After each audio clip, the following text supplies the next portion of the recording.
레위기 14장 1절에서 32절까지의 말씀입니다. 레위기 14장 1절에서 32절까지의 말씀 찾으셨으면 교독합니다. 제가 먼저 읽습니다.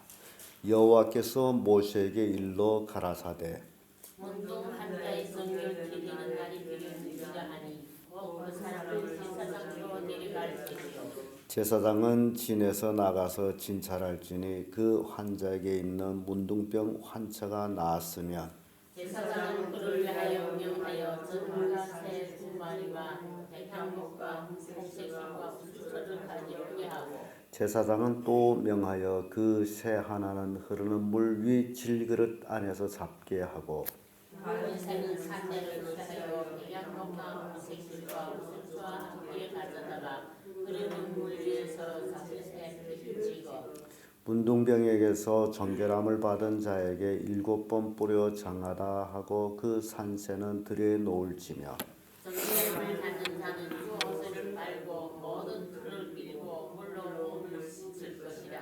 그리하면 정하리니 그 후에 질이 들어올 것이나 자기 상방 밖에 7일을 거할 것이요 7일 만에 그 모든 털을 밀되 머리털과 수염과 눈썹을 다 밀고 그 옷을 빨고 몸을 물에 씻을 것이라. 그리하면 정하리라.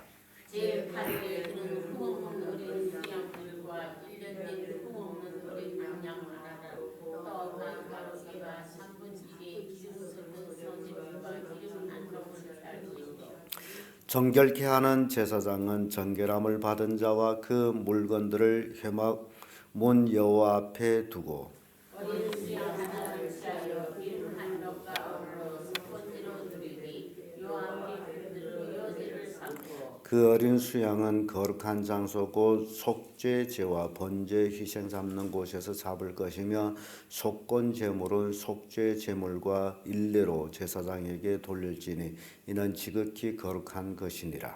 제사장은 그 섞은 희생의 피를 취하여 정결함을 받은 자의 우편 귀리와 우편 손 옥가락과 우편 발가락에 바를 것이요 제사장은 또 그 한 록의 기름을 취하여 자기 좌편 손바닥에 따르고 우편 손가락으로 잡힌 손이 기름을 찍어 그 손가락으로 그것을 여호와 앞에 7번 뿌릴 것이요 손에 남은 기름은 제사장이 정결함을 받은 자의 위편 귓뿌리와 우편 손 엄지가락과 우편 발 엄지가락 곧 속건제 희생의 피 위에 바를 것이며 어디로 그 손이 남은 것을 제사장이 그 정결함을 받을 자의 머리에 바르고 여호와 앞에서 제사장은 그를 위하여 속죄하고 또 제사장은 속죄제를 드려 그 부정함을 인하여 정결함을 받으려는 자를 위하여 속죄하고 그 후에 번제 희생을 잡을 것이요 제사장은 그 번제와 소제를 다 드리며 그를 위하여 속죄할 것이라. 그리하면 그가 정결하리라. 그가 가난하여 이에 힘에 미치지 못하면 그는 흔들어 자기를 속할 속건제를 위하여 어린 양 하나와 소제를 위하여 고운 가루 에바 10분의 1에 기름 섞은 것과 기름 한 록을 취하고 그 힘에 미치는 대로 삼기 둘이나 그 새끼 둘을 취하지.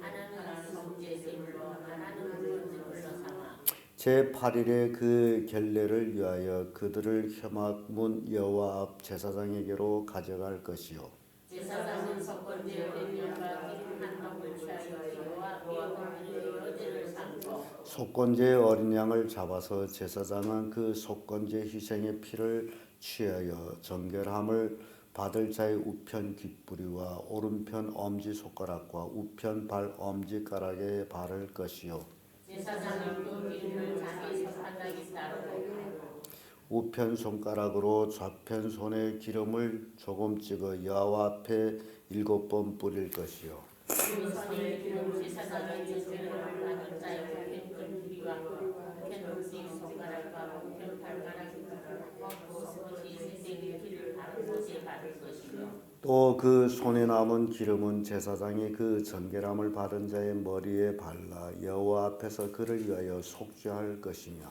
그 피로 삼기를 위해 하나나 지기를 위해 새끼 하나를 드리니 곧 그 힘이 미치는 것에 하나는 속죄제로 하나는 소제와 함께 번제로 드릴 것이요 제사장은 정결함을 받은 자를 위하여 여호와 앞에 속죄할지니. 문둥병 환자로서 그 딜라의 힘이 부족한 자의 기회가 되려 합니다. 아멘. 네, 이 말씀으로 문둥병 정결케 되는 규례, 이런 제목으로 말씀을 나누겠습니다. 네, 이 문둥병이 정결케 된다라는 것은 참 기적입니다. 문둥병이 잘 치료가 되지 아니하고 또 이제 문둥병 걸렸다 하면 죽음을 상징하고 진 밖으로 나가야 되고, 문둥병 걸린 사람이 그 고통은 아주 기가 막힙니다.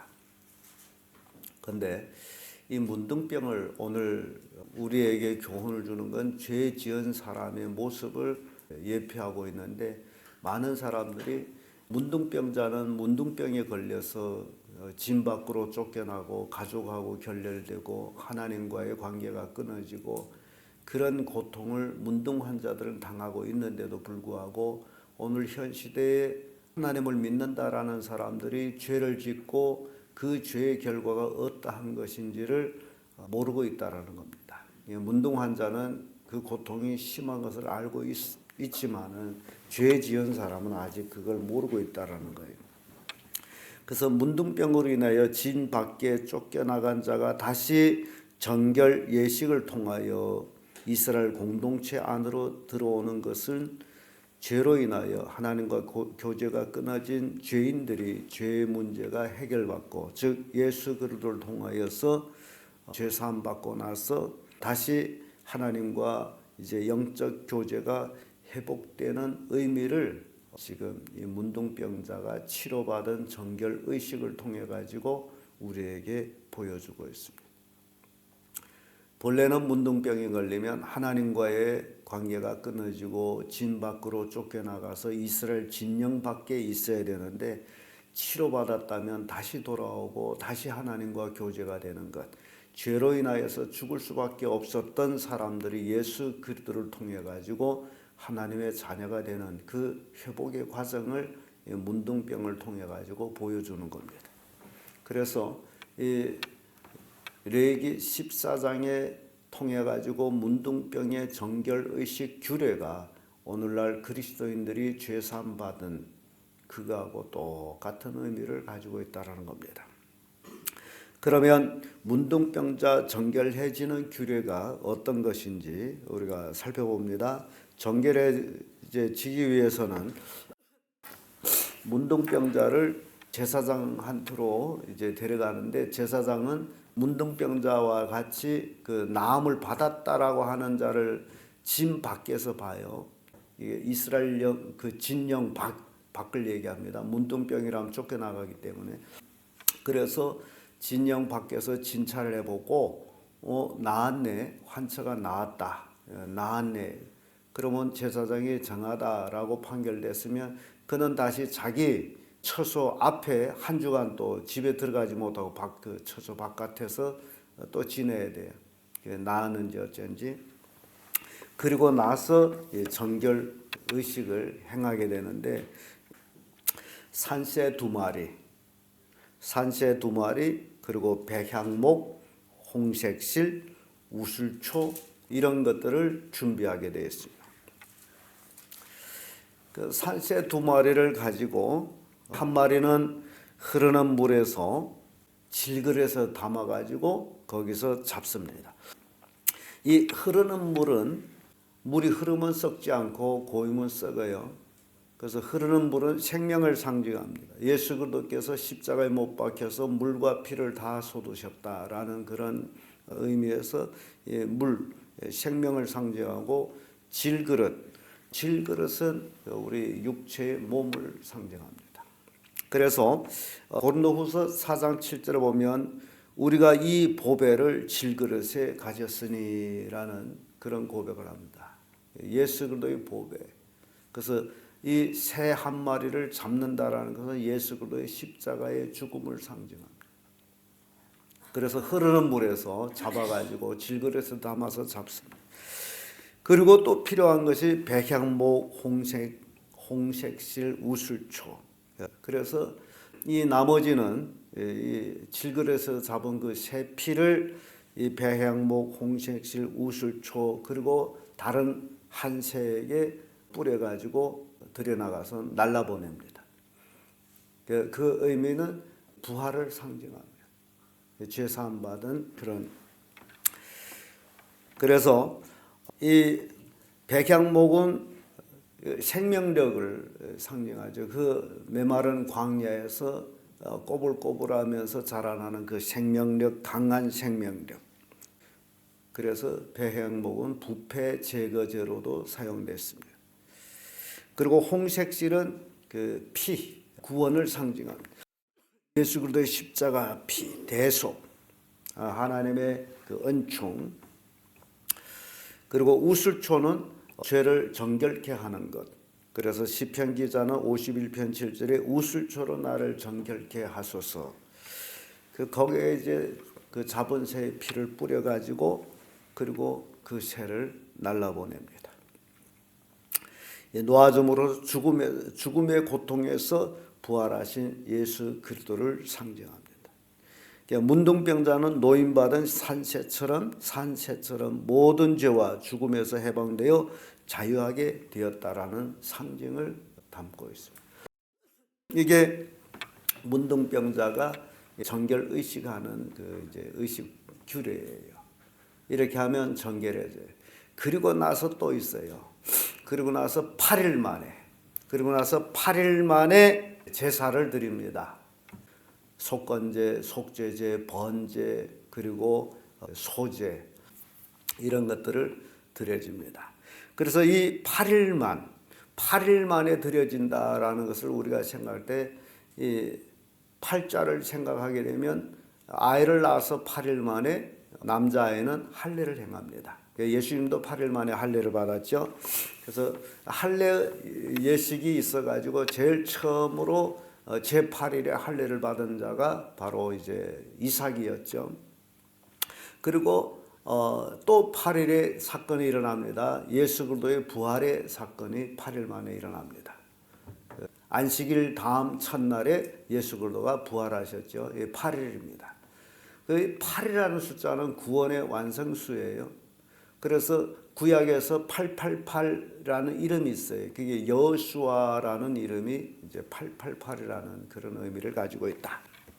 그래서 8일에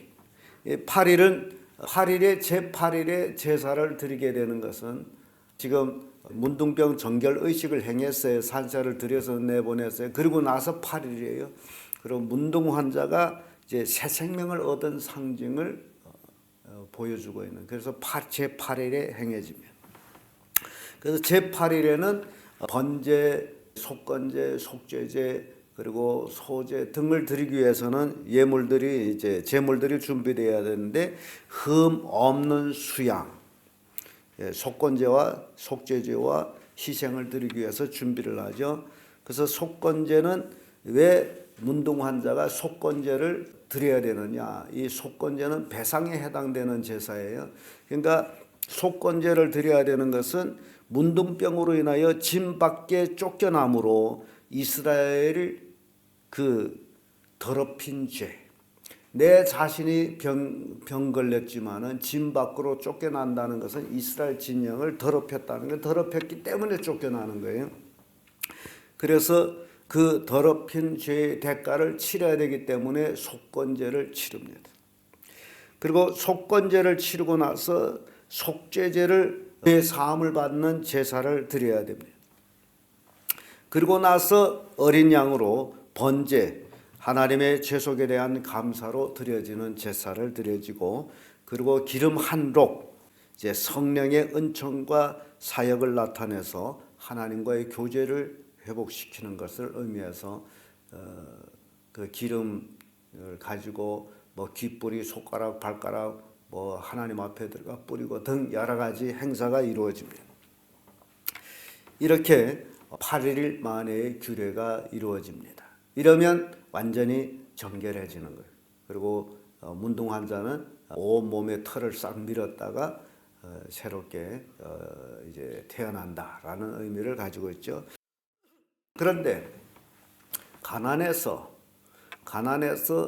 뭐 수양이다, 뭐 어린 양이다, 뭐 이런 것들을 드릴 형편이 안 되면, 힘이 안 되면, 그러면 어린 수양 하나, 속건제 또 요제, 뭐 기름 한 록을 준비하는데, 소재를 위해서는 에바 10분의 1 기름 한 록 소재를 준비하죠. 근데 거기에 힘이 못 미치면 또 산비둘기나 집비둘기 취해가지고 하나는 속죄, 하나는 번제, 또 소제 이렇게 드려지고 있습니다.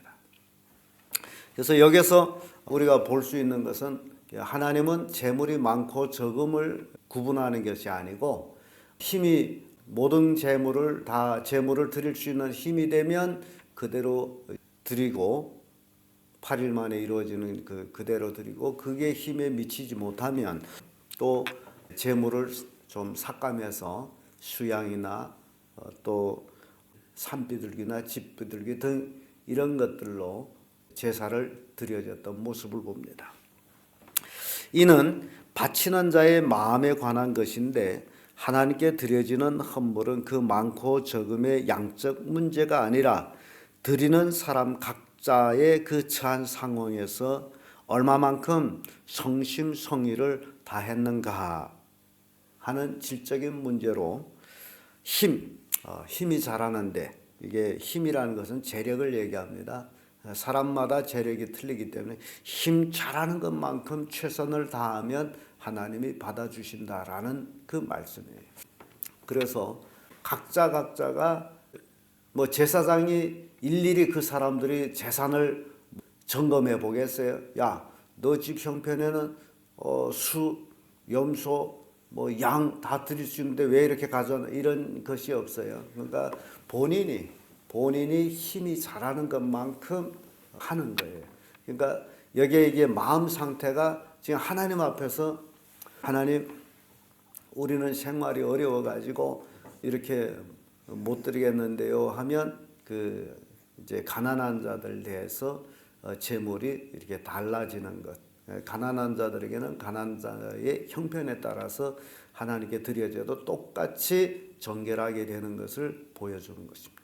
그래서 성도들은 남하고 비교하면서 신앙생활하는 것이 아니라 내 자신이 하나님 앞에 온전하게 드려지는 그것을 놓고 신앙생활을 해요. 남이 뭐 많이 한다고 나도 많이 하는 것은 그거는 억지에 억지.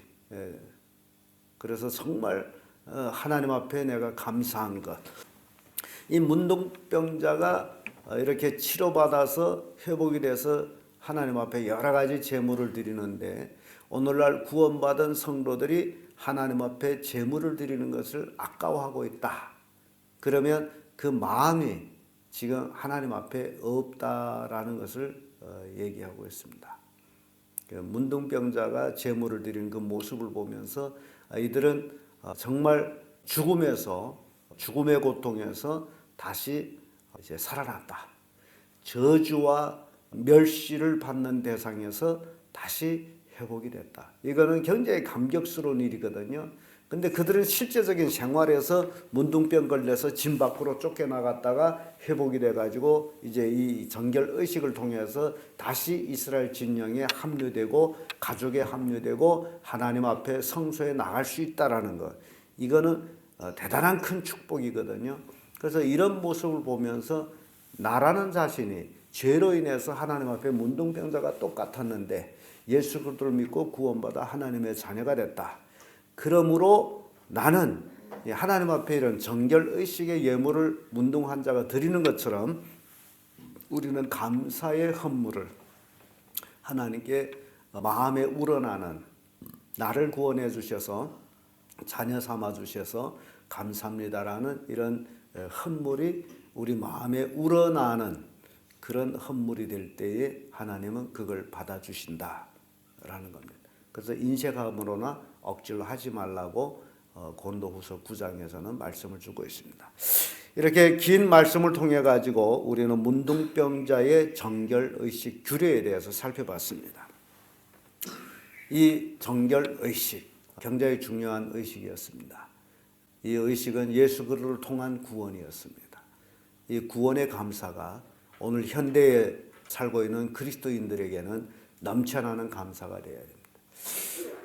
신약 시대를 보게 되면 문둥 환자가 예수님 만나가지고 치료받은 일이 있습니다. 열 문둥 환자가 예수님 만나서 우리를 불쌍히 여겨주셔서 할 때 예수께서 너의 몸을 제사장한테 가서 보이라. 그래서 이들이 제사장을 향해서 갑니다. 가다가 제사장을 향해서 가다가 자기들이 깨끗함을 받은 걸 봤어요. 그래가지고 그 열 중에 한 사람이 고함치며 하나님께 감사하고 돌아와서 예수님한테 감사를 하는 거예요. 그래서 예수님께서 10사람이 다 깨끗함을 받지 아니했느냐? 그 9은 어디에 있느냐? 라는 그 질문이 나옵니다. 여러분, 똑같이 예수님 앞에 와서 은혜 받았지만 그 은혜를 감사한 사람 몇이라고요? 한 사람. 그럼 그 9은 어디에 있느냐? 어디에 있을까요? 모르죠. 그러니까 가장 중요한 것은 여기서 제가 그런 생각해 봅니다.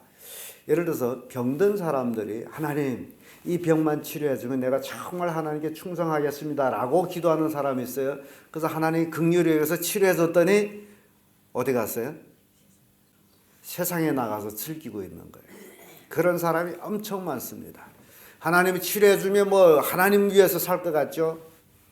안 그렇다는 거예요. 그 9은 어디 가느냐? 딱 한 사람만 돌아와서 하나님께 영광 돌렸어요. 그 9은 다 세상으로 가버린 거예요. 문둥병자가 진 밖으로 쫓겨나가서 이제 사람들과 어울리지도 못하다가 문둥병이 치료받은 거나 지금 진영으로 들어간 거죠. 동네에 들어가서 흥창망창 세상의 그 세속에 빠져 산다는 거예요. 그래서 우리 그리스도인들은요, 내가 지금 현재 있는 상황에서 하나님께 충성을 못한다면 남을 받았다 할지라도 충성을 못합니다. 그걸 아셔야 돼요. 그러니까 하나님께 충성하는 건 지금 현재 처한 상황에서 마음과 몸과 정성을 다 하나님께 드릴 수 있는 사람. 그런 사람은 환경이 변해도 하나님께 충성을 다합니다. 그러나 그렇지 못한 사람은 환경이 변하면 떠나버립니다. 그러니까 여러분 잘 생각해 보세요. 많은 사람들이 목회자의 길을 가다가 그 목회자의 길을 버리고 떠나갑니다. 어디를 가요? 세상 뭐 하러 가요? 돈 벌러 가는 거죠. 그래서 돈에 매여 사는 겁니다. 그래서 제가 우리 전도사들한테도 그런 얘기 한 적이 있어요. 갈 때 너희들이 신학 공부하러 갈 때에 소명 받았다라고 간 게 아니냐. 제가 분명히 물었거든요. 소명 받았냐? 받았습니다. 그래서 신학교를 갔어요. 그래서 가서 공부하다가 이제 전도사 직분까지 가지고 그리고 교회를 섬기다가 이게 교회에서 나오는 것 갖고는 도무지 먹고 살 길이 없어가지고 그래서 전도사를 포기하고 어디를 가죠? 돈 벌러 가요. 그래서 내가 그때 그 얘기했어요. 신학교 갈 때는 소명을 받았다는 사람들이 왜 이제 전도사 직분을 포기하고 돈 벌러 가냐? 그러면 그때 받은 소명은 뭐냐? 제가 그런 질문 한 적이 있어요. 그러니까 그때 받은 소명이 아니다라는 거예요. 이게 소명이라는 건요, 환경 따라 변하는 게 소명이 아니에요. 그래서 바울은 풍부에 처할 줄 알고 기근에 처할 줄 알고 매도 수 없이 맞고 딱 여러 가지 얘기를 하죠. 그게 소명자는 환경이 어떻게 변하든지 옥에 갇히든지 채찍에 맞든지 남한테 돌에 맞든지 비방당하든지 계속 굶든지 배부르든지 춥든지 굶주리든지 할 것 없이 어디로 가는 거예요? 그 소명의 길로 가는 거예요.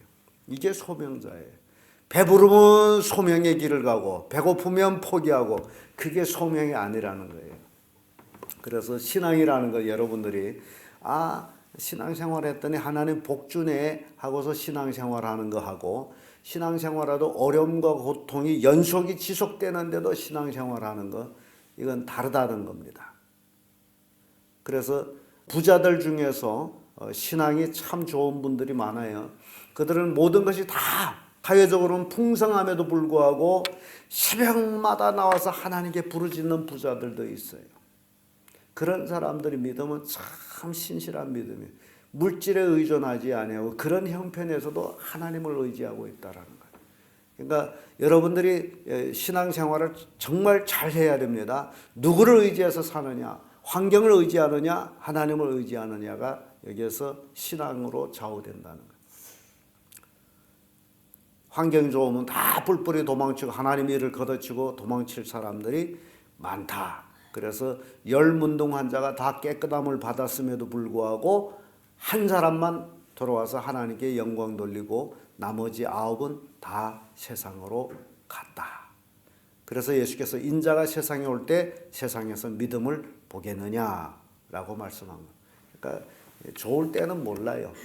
어려움을 당하고 고통을 당해봐야만이 그 진가가 나타납니다. 문둥병자들이 진 밖으로 쫓겨나갔다가 치료받고 진 안으로 다시 돌아올 때의 그 기쁨, 그것을 여러분들이 상상하면서 내가 예수 그리스도를 통해서 죄 사함 받은 그 기쁨을 같이 접목하면서 하나님께 즐겁게 충성을 다하는 그런 신앙인들이 되기를 예수님의 이름으로 축복합니다.